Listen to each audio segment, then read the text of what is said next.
One of the most intense scenes in Matrix Resurrections is when Trinity has to choose Neo or her family. Obviously, she chooses Neo, but her choice raised the question, what happened to Trinity's sons? Are her kids programs like her husband Chad, or are they real kids trapped in the Matrix? If she tells me this is what she wants, you win.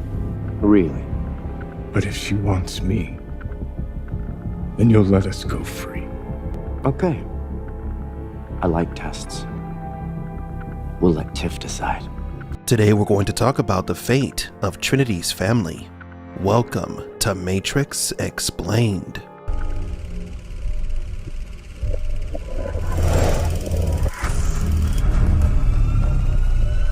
Welcome to the desert of the real.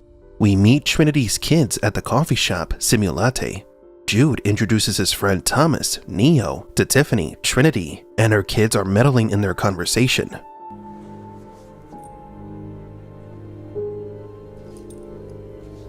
Have we met? We both come here. Can I have your morning bun? Hey, you trying to ball my mom or what? Brandon. Can I have one bite? Later, Tiffany and Thomas meet again at the cafe. This time the kids aren't there to bother them. The adults start to get to know each other better, but inevitably they are interrupted again, this time by a phone call from one of Tiffany's sons, who tells her that the other one supposedly has something stuck up his nose. I have to take this. Hi, this is Tiff. Oh God, no. I'll be right there. My youngest stuck a Lego up his nose. The final time we see Tiffany's kids is when her family tries to pry her away from Neo at the end of the movie, using another child we never saw named Kelly as an excuse, meaning that Tiffany actually has 3 kids. Mom! Come on. Mom! It's Callie. Is this real? You have to come with us. Come on, we gotta go. Tiff, She got hit by a car. I know, it's crazy. She was chasing after you. They're casting her on. We gotta go. Doctor says she's gonna be You fine. have to come with us to the hospital.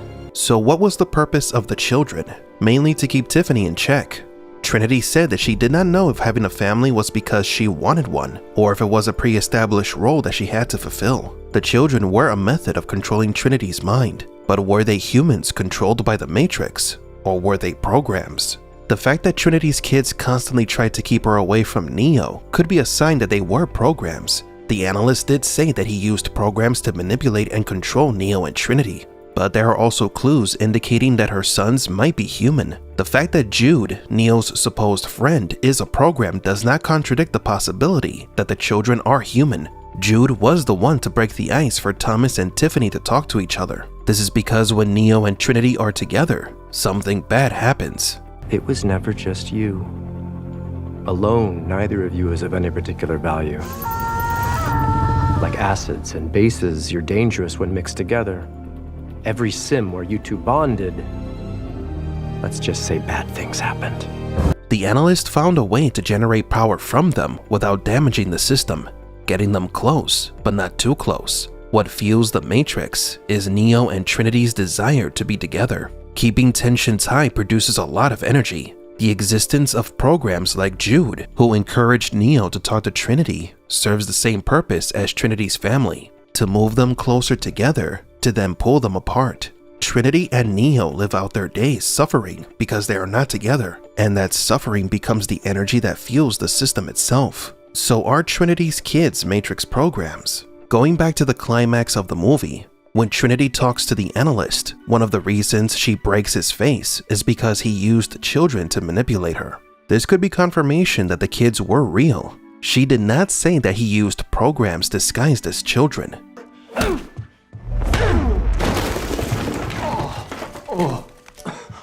That was for using children. If Trinity's children are programs, they could be sentient beings, just like Morpheus or Sati. We do not doubt that she has grown fond of, or even love those programs, just like a mother loving her child. If we assume that Trinity's kids are programs, there are different scenarios as to what could have happened to them after Trinity escaped from the Matrix. One possibility is that they have been removed or purged from the system, since their purpose was to control Trinity and generate power for the simulation.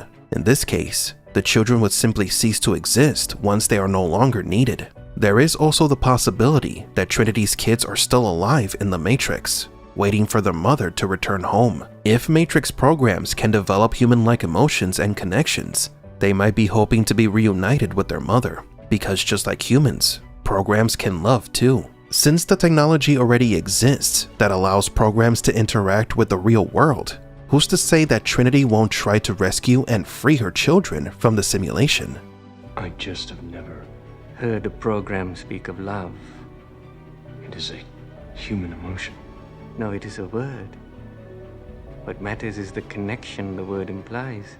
The concept of Trinity searching for her kids in the Matrix could make for an interesting plot for a new Matrix movie. Trinity faces challenges to find and free her children, exploring themes such as relationship between humanity and artificial intelligence, as well as the fight for freedom and love.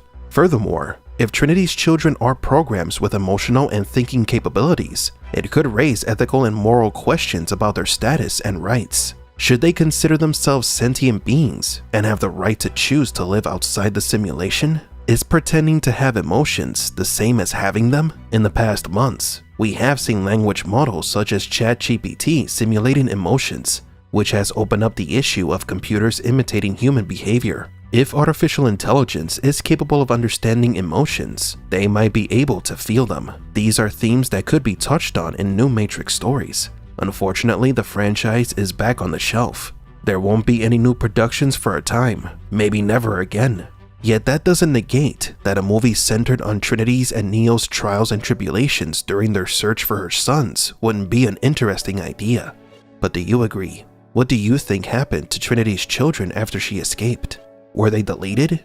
Or are they still alive somewhere? And could Trinity try to save them from the Matrix? The day-to-day routine can feel like an endless cycle.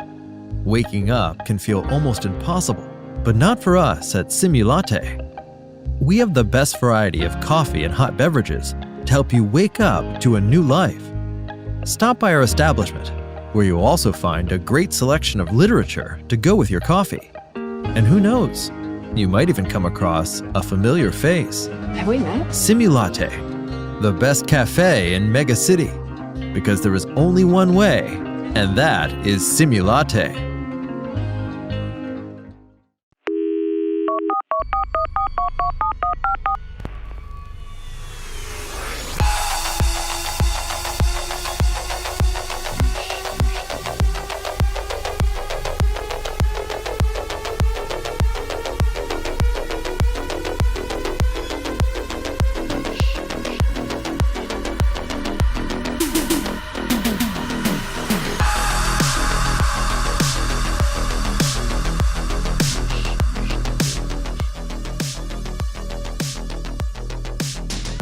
For Matrix Explained, please leave a like and subscribe.